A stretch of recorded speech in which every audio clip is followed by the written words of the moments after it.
savez ce que c'est le point commun entre eux?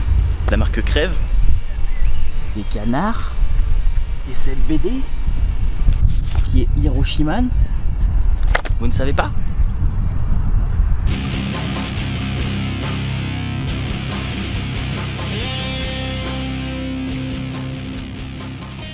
Eh ben... il n'y en a pas. Les tomates c'est bon. Toujours plus chelou mes plans. Hein. Comme je vous ai dit, je vais vous parler d'Hiroshima. Hiroshima c'est édité aux éditions Rockmout Alpha. Hein. C'est une inside joke. C'est dessiné et scénarisé par Rifo. À la base ça a été aux éditions Zébu. Enfin je sais pas mal de trucs en gros. Et à la base, la première fois que ça a été publié c'est dans les mensuels Psychopathes.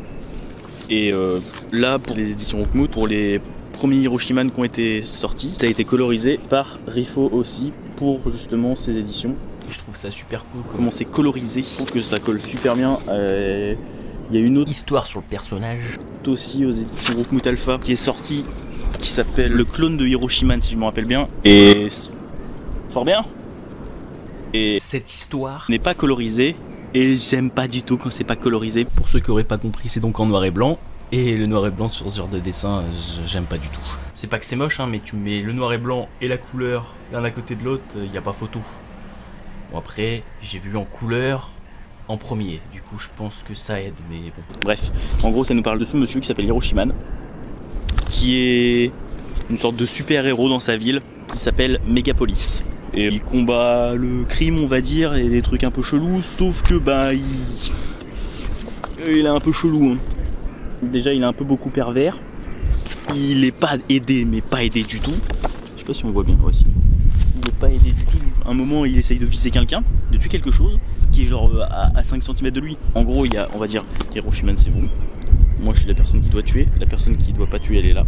Et ben il tire, il a ce truc qui est pointé genre limite là. Et ben il arrive à tuer son ami. C'est normal, bah oui. Bref, c'est complètement déjanté, c'est complètement what the fuck, c'est pervers, c'est débile à souhait. Et c'est trop bien. Si vous aimez les trucs what the fuck, mais je vous jure, mais courez dessus, c'est... Il y a des zombies. Et en gros, le mec, il est... Bah, comme vous voyez, hein, sa particularité, c'est que bah, il est radioactif, pour pas qu'il contamine, on va dire, les gens. Il s'est fait un accoutrement avec un beau chapeau, des gants, des belles bottes, et c'est pas du PQ, mais bon, c'est... un truc de momie quoi en gros. Ah oui, ce qui est cool dans cette édition c'est que il y a plein de... Vous voyez ça, le truc radioactif, et ben c'est pas en relief mais ça brille dans le noir, c'est waouh. Là c'est pareil, Rifo qui est écrit, enfin tout ce qui est écrit là aussi, Hiroshima aussi. Là Hiroshima c'est en relief, les petits trucs là aussi, enfin c'est bien cool. Il y a un tome 2 aussi, je n'ai pas encore fini de le lire, mais ça se lit bien, ça a bien vieilli. Hein. Oui parce que c'est vieux comme truc. Hein. De base, ça date de 82, voilà. Si vous voulez voir un peu le genre de truc débile, le genre de pouvoir qu'il peut avoir, je vais vous montrer quelques exemples. Il a les mêmes pouvoirs que Superman, un peu. Là, par exemple, en gros, dans cette histoire, il dit il faut que je sens qu'il va y avoir un crime qui va être commis. Il faut vite que je fasse quelque chose pour remédier à ça, quoi, pour contrer ce crime.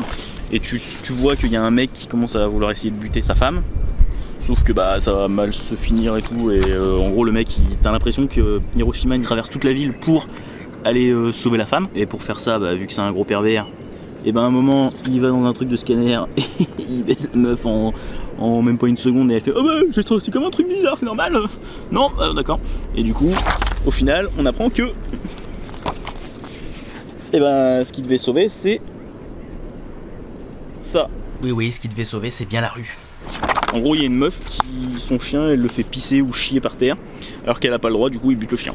Tout va bien. Que des trucs comme ça. Ou encore celle-ci, on le voit avec ses acolytes, il est pas toujours avec. Hein. Dans un truc qui s'apparente à de la pilosité, à des cheveux. Et au final, tu t'aperçois que bah, c'est les couilles d'un géant. Et que voilà. Et en gros, toute l'histoire, de ce qu'on voit dès le début, c'est Hiroshima vieux qui raconte toutes ses aventures à ses enfants, à ses petits-enfants plutôt. Voilà. Si vous aimez les trucs what the fuck, si vous aimez les trucs bien débiles, je vous conseille parce que c'est débile quoi. Et c'est bien cool, les éditions Rockmout, c'est du beau boulot ce qu'ils font, moi j'aime bien. J'ai bien aimé, c'est du souple, enfin semi-souple. Si jamais vous connaissez, si jamais vous l'avez lu. Si jamais vous l'avez lu, hein, dites-moi ce que vous en avez pensé. Puis sur ce, bah, à plus. Vous en voulez ?